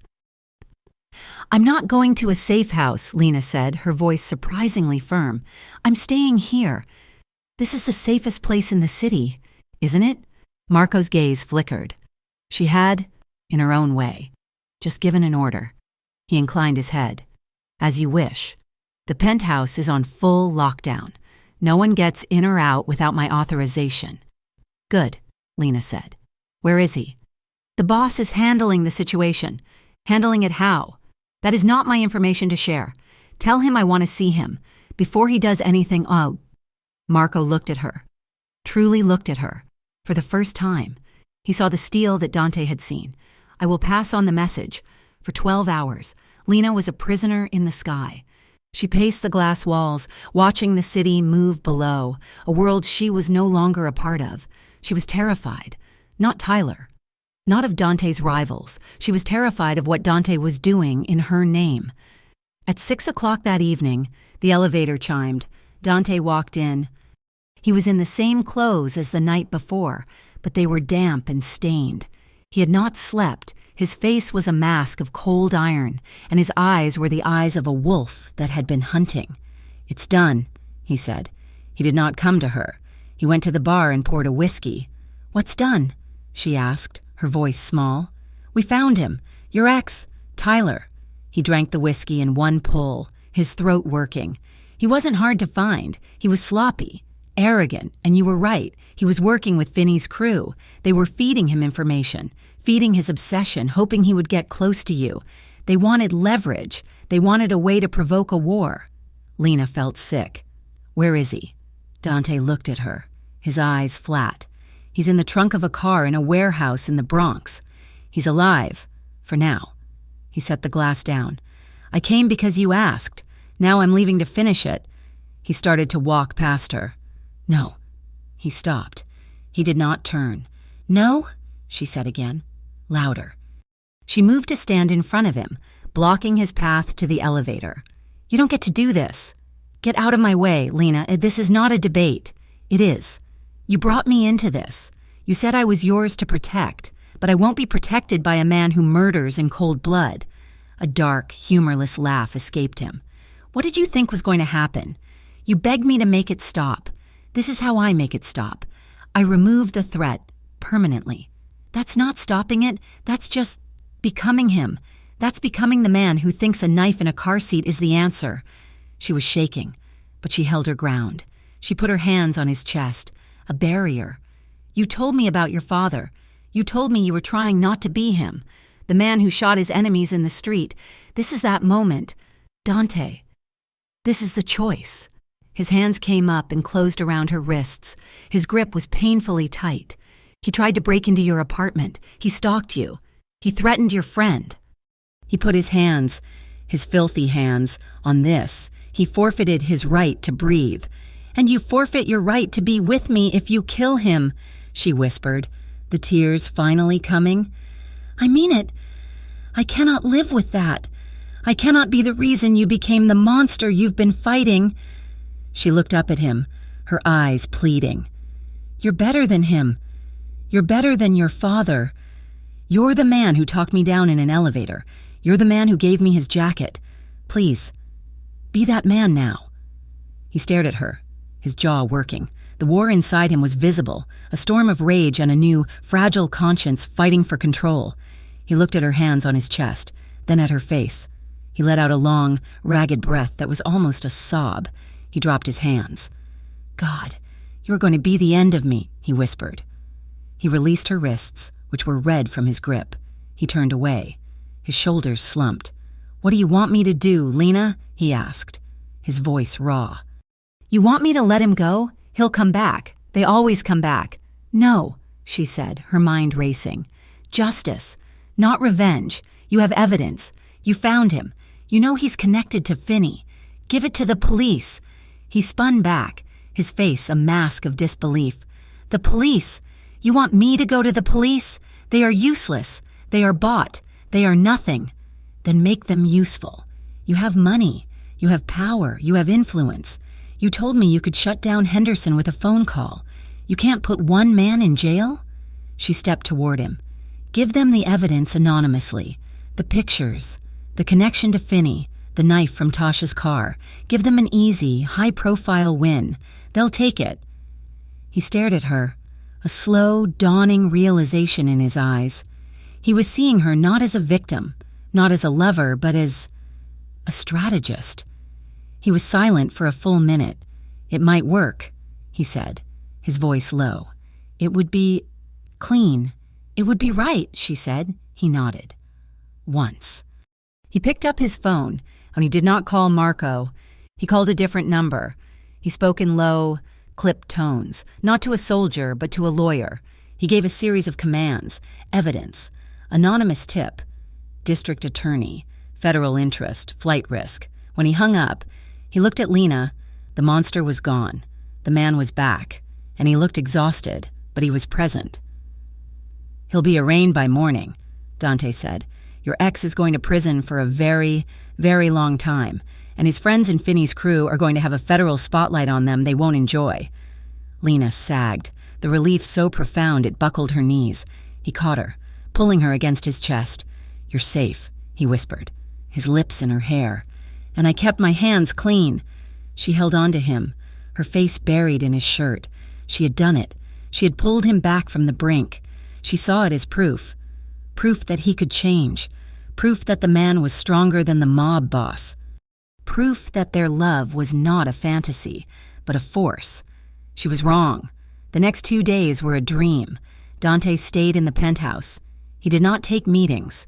He did not make calls. He was just with her. They were in the eye of the storm. On the third night, Dante decided they would go out. "Not out," Lena said, nervous. "It's not safe." "I made a promise to a girl in an elevator," he said, a rare, small smile touching his lips. "I owe her a dinner I didn't ruin. We're going to El Nido. It's my home. It's the safest place in the city." The restaurant was warm and bright. The maitre d', the silver-haired man named Paolo, greeted them with a genuine, beaming smile. "Mr. Varelli, Lena, it is so good to see you. Your table is ready." The night was perfect. They were just a normal couple. They laughed. They held hands over the table. They talked about books, about art, about a future that suddenly seemed possible. Lena felt, for the first time, like she belonged. At 10 o'clock, Paolo brought over a bottle of champagne. From the house, to good things. Dante raised his glass to her. "To good things. To us," she replied, her heart full. A phone buzzed. It was Marco, who was sitting with 2 other men at a table by the door. Dante frowned. Marco never interrupted dinner. Dante's phone buzzed. He looked at it. His face went white. "What?" Lena asked. "Paolo," Dante said, his voice a low, urgent command. "Get everyone out, now! The kitchen, the back!" "Mr. Varelli, what?" "Now, Paolo, fire alarm, get them out!" Dante grabbed Lena's arm. "We're leaving." He pulled her out of the booth. The other patrons were looking at them, confused. And then, the front window of the restaurant exploded. It was not a gunshot, it was a roar. A wave of heat and fire and glass that threw them backward. Dante shielded Lena with his body, shoving her to the floor, covering her as the world dissolved into screams and smoke. Another explosion, this one from the kitchen, the restaurant, Il Nido. Their nest was on fire. Marco was shouting, "This way, boss, this way!" Dante hauled Lena to her feet, his arm a steel band around her waist. The air was thick with black, acrid smoke. She could hear the screams of the kitchen staff. "Go!" Dante yelled, shoving her toward Marco. "Get her in the car!" "I'm not leaving you!" Lena screamed, clutching his shirt. "Go!" He pushed her away, turning back to the inferno. "Paolo, Paolo, where are you?" He ran back into the smoke. "Dante!" Marco grabbed her. "Ma'am, we have to go." He was a mountain, and he dragged her, kicking and screaming, out the back service entrance. She was shoved into the back of the SUV. She watched, her face pressed to the glass, as the restaurant that had been her sanctuary, their sanctuary, was consumed by flames. 2 minutes later, Dante emerged from the smoke, carrying an older woman, one of the kitchen staff. He was coughing, his face black with soot. He handed her off to a paramedic who had just arrived. Marco ran back, shouting at him. Dante got in the car. He slammed the door. "Paolo?" Lena whispered, her voice raw. Dante did not look at her. He just stared at the flames, at his home, burning. "Paolo is gone," he said, his voice a dead, flat monotone. "And the busboy, Leo, he was 19. The car sped away, the sound of sirens replacing the sound of their laughter. They did not go to the penthouse. They went to a concrete bunker, a safe house that Lena had never seen, a place with no windows and steel doors. Dante did not speak. He stripped off his soot-stained shirt and jacket. He went to a sink and washed the grime from his face and hands. Lena watched, silent. His back was bleeding. A long, shallow gash from a piece of shrapnel or glass. "Dante," she whispered, coming up to him, her hands shaking. "You're hurt." He did not flinch as she touched the wound. He just stood there, his back to her, rigid. He had given his enemies justice. They had given him fire. He had shown mercy, and they had seen it as weakness. They had struck his home, his family, his heart. Lena looked at him, and she knew. The man she had saved, the man who had talked her down, the man who had agreed to justice, was gone. He turned around. His face was a death mask. The man in the elevator was gone. The man in the library was gone. This was the king. This was the son of a man who shot his enemies in the street. "You need to leave," he said, his voice a hollow echo in the concrete room. "What? No, I'm not leaving you. I'm not asking." He walked to a cabinet, pulling out a fresh shirt. "I'm telling you, you're done. Marco will take you to the airport. I have a plane. It will take you anywhere you want. Paris, Rome, a new life, a new name." "I don't want a new life," she cried, grabbing his arm. "I want this one with you." "This?" He gestured around the concrete room. He looked at his bloody hands. "This is not a life, Lena. It's a war, and I'm going to lose it if I'm worried about you. I'm not a liability. You are my life," he roared, the first sign of emotion breaking through the ice. He grabbed her shoulders, his grip desperate. "Don't you understand? They didn't hit my restaurant. They hit you. They hit me, where I live, and that is what you are. They know it, and they will not stop until they take you from me." He stepped back, his face crumpling. "You'll never be safe with me. You were right to quit. You deserve peace. You deserve a life where you don't have to smell smoke and blood. I don't want peace without you," she sobbed. "I told you. I want to be real, even if it's messy, even if it's this. You don't know what you're asking for. I'm asking for you." She pulled his face down to hers, kissing him. It was a kiss of salt, smoke, and desperation. He kissed her back, a raw, hungry claim. It wasn't love, it was grief. His hands tore at her clothes. Her hands fumbled with his belt. This was not the fevered, desperate passion from the rain. This was an attempt to forget, to use their bodies as an anesthetic, to blot out the smell of fire and the screams of the dying. Clothes were half removed. He had her pressed against the cold, concrete wall. His mouth was on her neck. his body pressing her into the stone. She could feel him. She wanted him. She wanted to disappear. And then she saw it, the face of the busboy. Leo, 19. She put her hands on Dante's bare chest. Stop. He froze, his breath hot on her skin. Dante, stop. Her voice was stronger. He pulled back, his eyes wild, his hair a mess. What? Not like this, she whispered, tears streaming down her face. She smoothed his hair back from his forehead, her hand trembling. Not to forget. Not to hide. Paolo is dead. Leo is dead. We don't get to hide from that.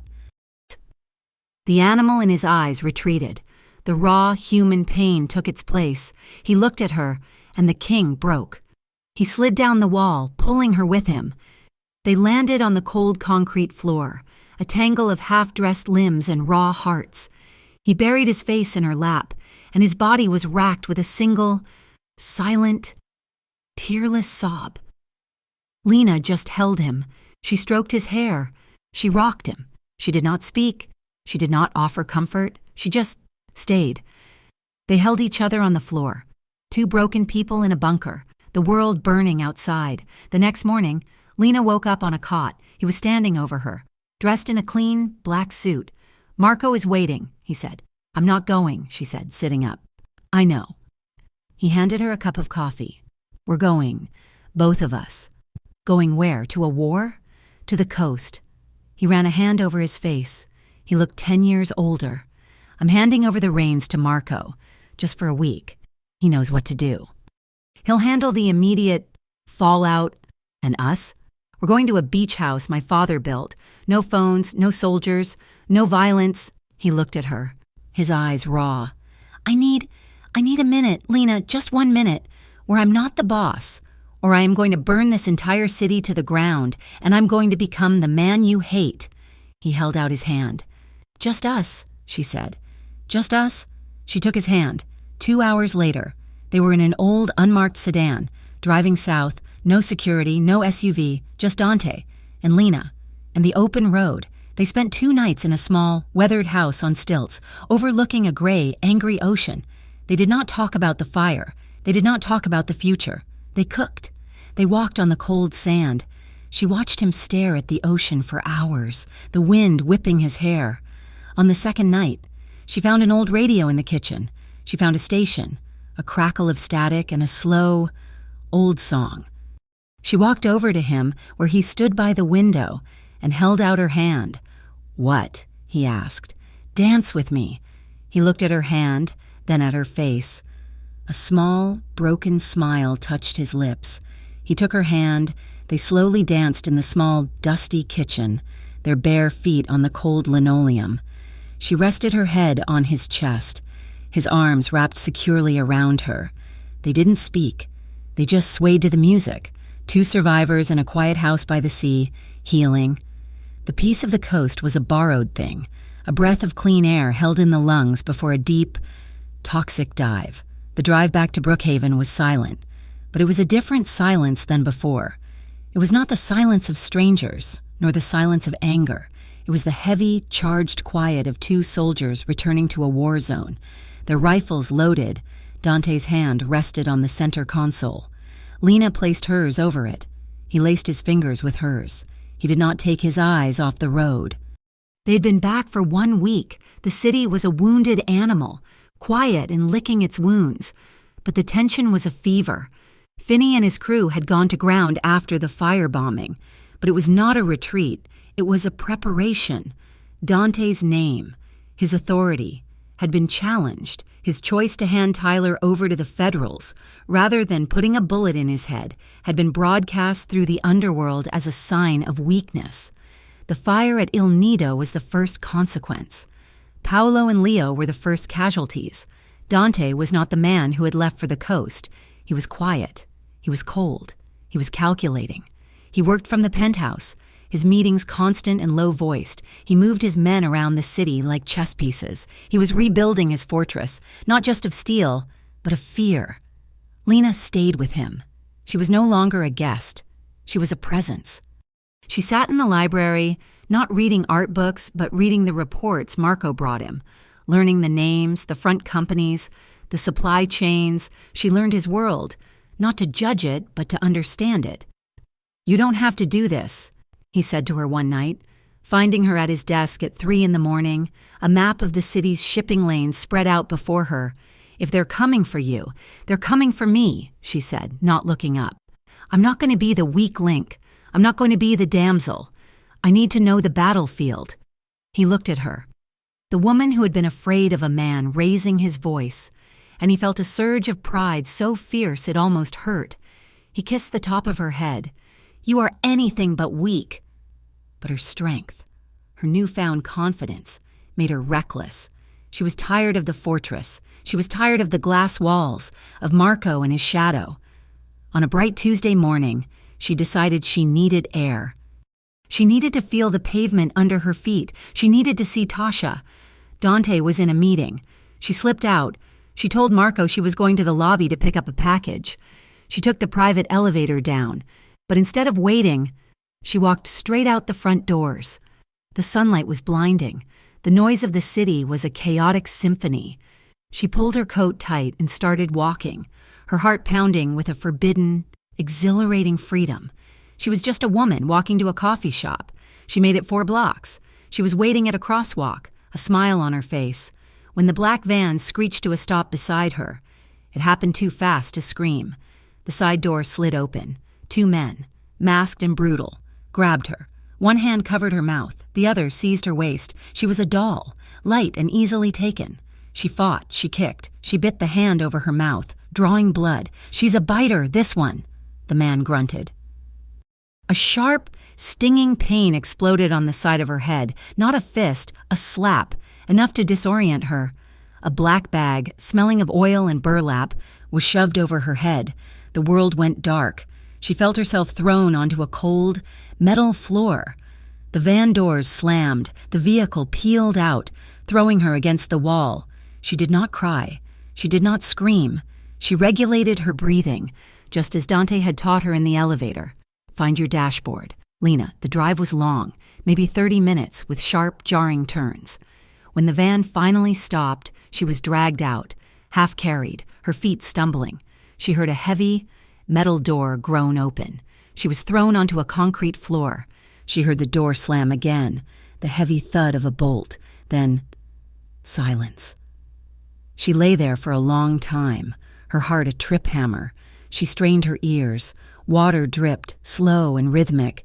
The air was cold and damp, smelling of mold and rust, an abandoned warehouse. She sat up, her hands fumbling with the bag. It was not tied. She pulled it off. The space was vast, a cavern of shadows, lit only by a few high, dirty windows. She was in a small, caged-off area, like an old office. Her hands were not tied.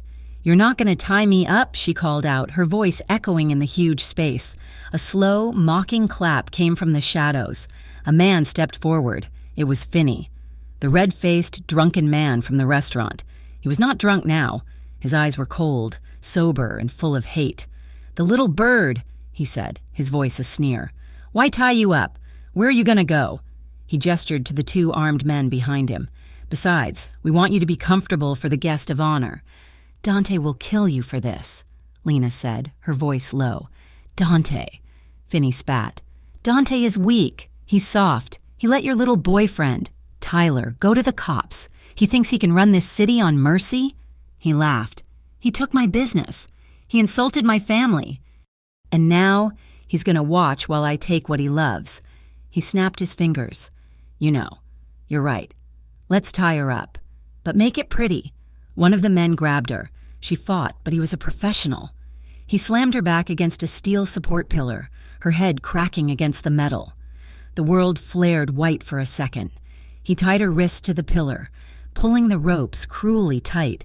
"She's a fighter, boss," the man said, wiping a trickle of blood from his lip where she had managed to headbutt him. "Good," Finney said, walking up to her. He ran a dirty finger down her cheek. Lena flinched. "He'll pay more for a fighter." He backhanded her. The slap was a crack in the silent warehouse. Her head snapped to the side. The taste of blood filled her mouth. She turned her head back, slowly, and looked him dead in the eye. "I'm not afraid of you," she whispered. "You will be," Finney said. He pulled out a phone, snapped a picture, and sent it. Now we wait. He has 1 hour to give me back my territory and 10 million in cash. Or the girl loses a finger, then an ear, then... Lena closed her eyes. Dante. The phone in Dante's hand did not buzz. It chimed, a single, urgent. A priority alert from Marco. He was in the middle of a meeting with his capos, his lieutenants. He had just been informed that Lena was not in the penthouse, that she had dismissed her security. His blood was ice water. Then the message came through. It was from a burner. It was a picture. Lena tied to a pole, a dark, angry bruise blooming on her cheek. Her lip was split, but her eyes were open and they were full of fire. She was looking at the camera not as a victim, but as a queen, defiant. A text followed. 1 hour. The port, 10 million, or she dies. The room went silent. The capos looked at their boss. They were expecting the rage. They were expecting the man who had torn his shirt off in the rain, the man who had grieved for his restaurant. They did not get him. Dante Varelli looked at the photo, his face perfectly, terrifyingly calm. He set his phone on the table, and he took a sip of water. He looked up, and his eyes were not the eyes of a lover. They were the eyes of his father. They were the eyes of a king. The old mafia boss was back. Finney just signed his death warrant, Dante said, his voice a flat, cold sheet of steel. He did not rage. He calculated. Marco, he said.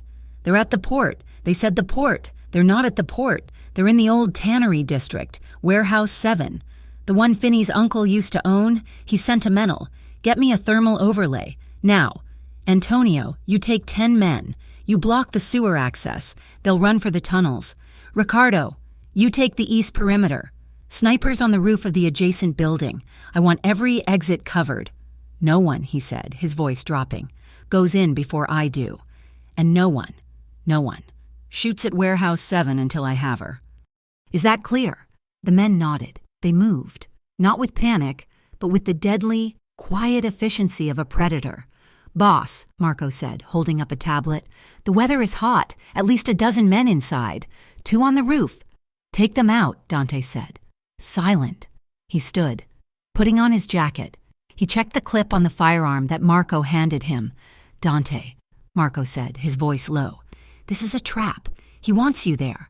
I know, Dante said. He slid the gun into the back of his waistband.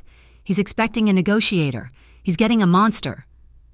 40 minutes later, Lena heard the first sound, a soft thwip from outside, barely audible. A moment later, a man's body slumped from the catwalk above her and crashed to the floor.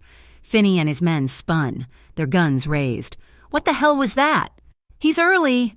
The lights in the warehouse exploded, one by one, a cascade of popping glass. The high windows shattered.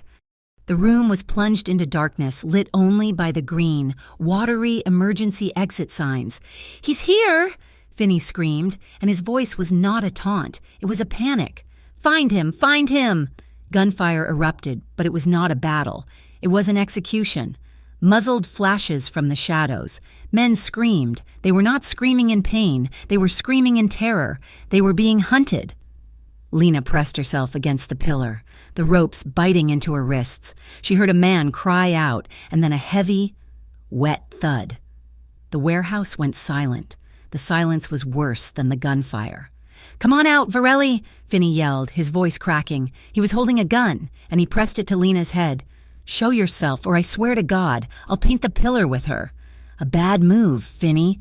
The voice came from everywhere and nowhere. It was Dante. But it was a voice Lena had never heard, amplified by the acoustics of the vast room, cold as a tomb. You put the gun down, Dante's voice echoed, and I'll kill you quickly. Show yourself, I have a girl. A single spotlight, blinding and white, clicked on. It was not from the ceiling, it was from the floor, and it was aimed directly at them. Finney flinched, holding his hand up. Lena squinted. Dante was standing 20 feet away, a shadow against the light. He was alone. His hands were empty. You're a fool, Finney, Dante said, his voice calm. You thought I was weak. You thought I was my brother. You firebombed my home. You killed my family. And now, you hold the only thing I care about. He took a step forward. You have made a tactical error. Stay back, Finney shrieked, his hand shaking. I'll do it. I'll kill her. You could, Dante agreed, taking another step. But you won't, because you're a coward. You send drunks. You send stalkers. You burn buildings when no one is looking. You don't have the stomach to pull that trigger. I do. No, you don't. Dante took another step. He was 10 feet away. But Dante said, his voice a whisper that carried, am not a coward.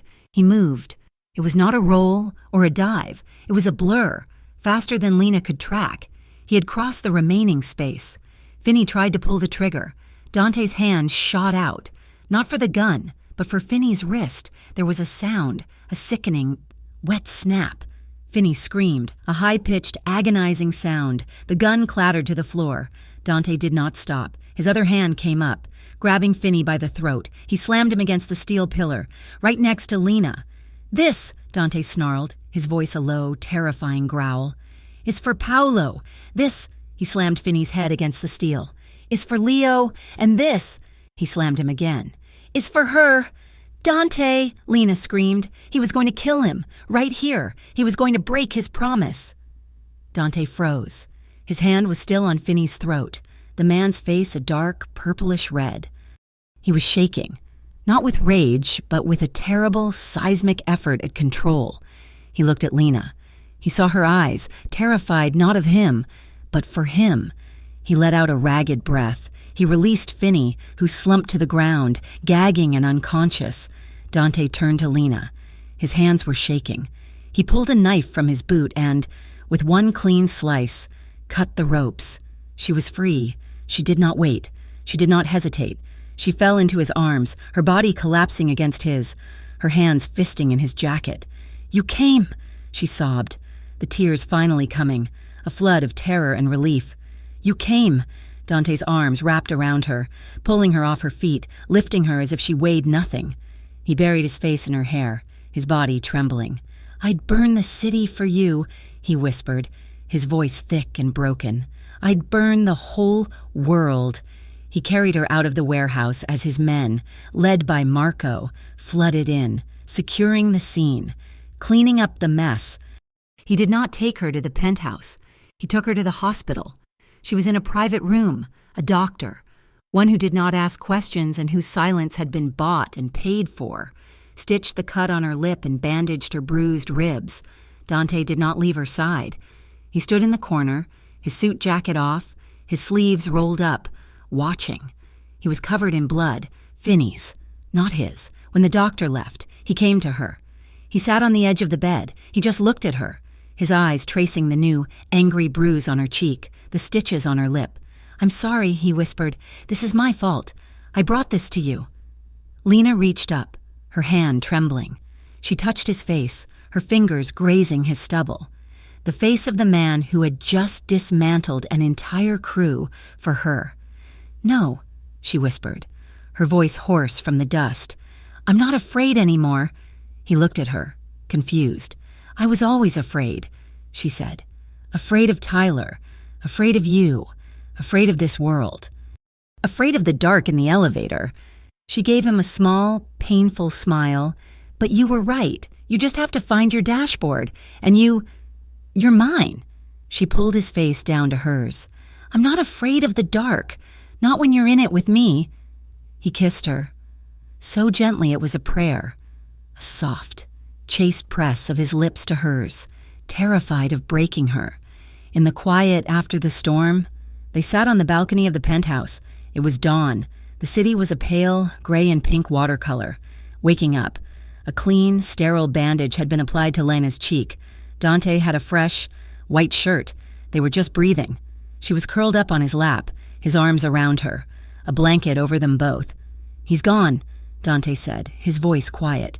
Finney, his entire crew, they're on a one-way cargo ship to a place that doesn't exist on a map. They'll never come back. And Tyler? He'll serve his time. He'll be a very old man when he gets out. Lena nodded, closing her eyes, feeling the first rays of sun on her face. It was over. Dante nuzzled her hair, his lips brushing her ear. So, he teased, his voice a low rumble, about that dinner? Lena turned, wincing as her ribs protested. She looked at him.